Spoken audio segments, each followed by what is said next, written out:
How are we doing, Billers? Welcome back to another Shroomy T video on the crypto market. And as we have it, we're still in this bear flag with this 81k CME gap, which I've been highlighting for the last 3 months.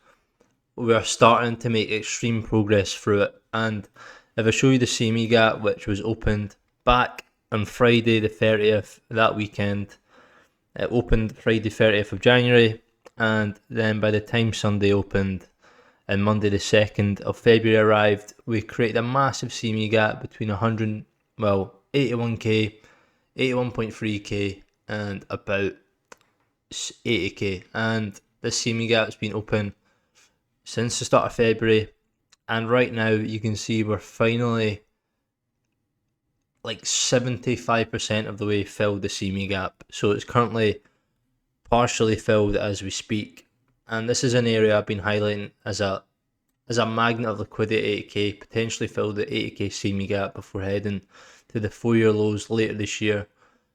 And we partially filled it back Wednesday the 22nd of April, and finally we're getting ever so close when we got up to 81k earlier today. And yeah, this week I'm going to assume we're going to finally fill the CME gap, which has been opened for a very prolonged period of time now. I think it's about 91 days, 94 days so far.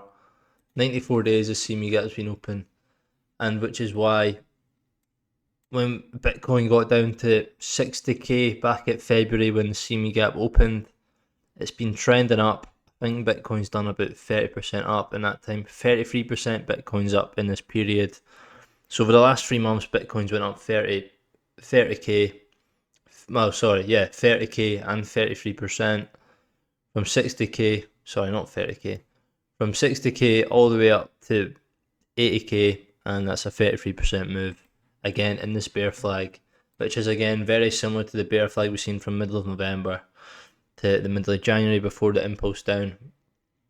Except this time, this bear flag lasted 72 days and we went up 22%. So about a month shorter and about 10% less.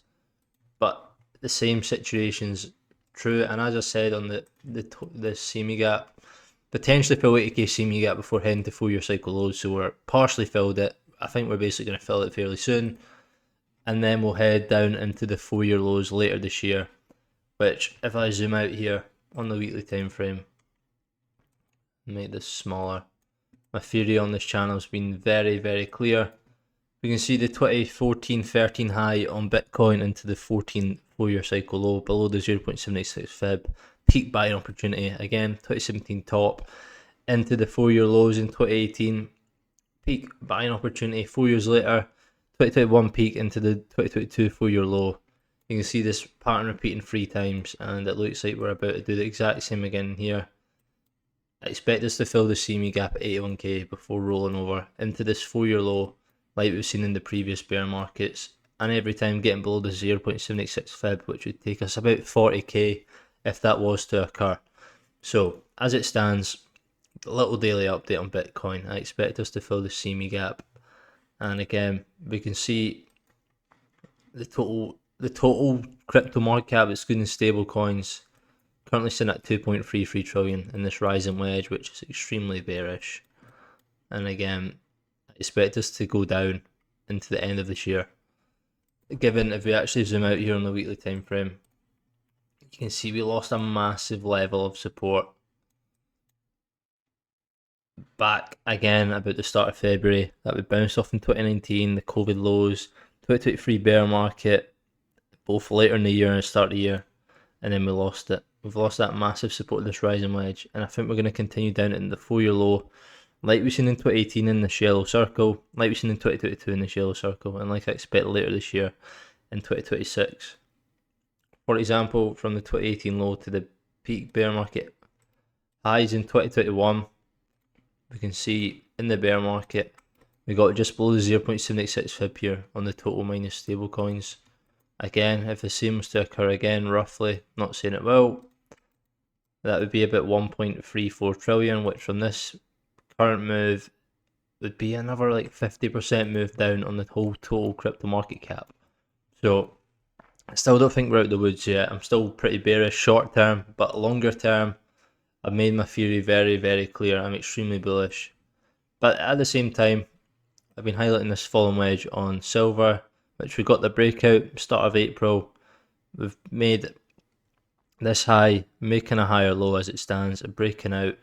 And that would be about a 62% move back to all-time high, which, whilst I'm expecting Bitcoin to go lower over the next 4, 5, 6 months before I can get in there, I think silver can go up for the next few months. So I can take profit here and be in this trade whilst I'm waiting on Bitcoin and the crypto market cap to find its low later this year.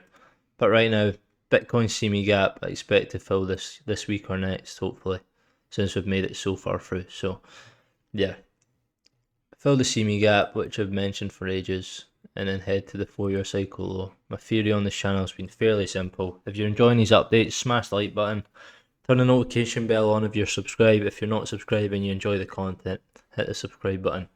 And as always, there's a free Telegram link below that you can join, and I'll put loads of updates in there and charts as well, so it's not just video content that we're watching. But as I've covered in the last 2 videos over the last few days, I've got very high targets for basically 2028 and 2029.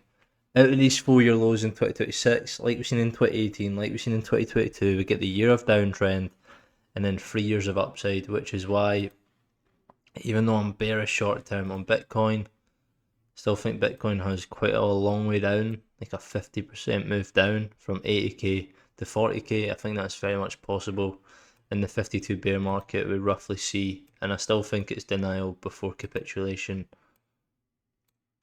And my stance is really quite clear, but longer term, the total crypto market cap, I think once we get the lows, I can set targets. But right now, the magnet's up here for 2028, 2029, where I expect the next 4-year high, like we've seen in 2017, like we've seen in 2021, and like we've seen in 2025, which is why I think right now it's critical to stick around, learn while the market's boring, while most people have chucked the towel in and left and sentiment's terrible.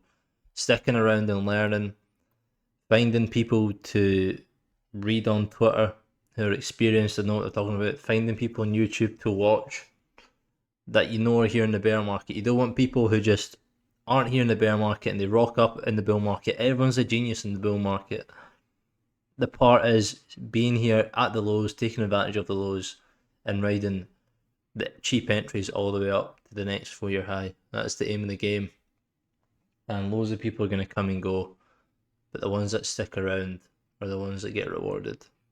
So yeah, as I said, monitoring this CME gap at 80k, well 81k, to see if we fill after 94 days of it being open, and we're now basically filled it, but not fully yet. So that's where I am in the market. Exciting times are coming after just a few more months of being patient and a bit more of downside, in my opinion.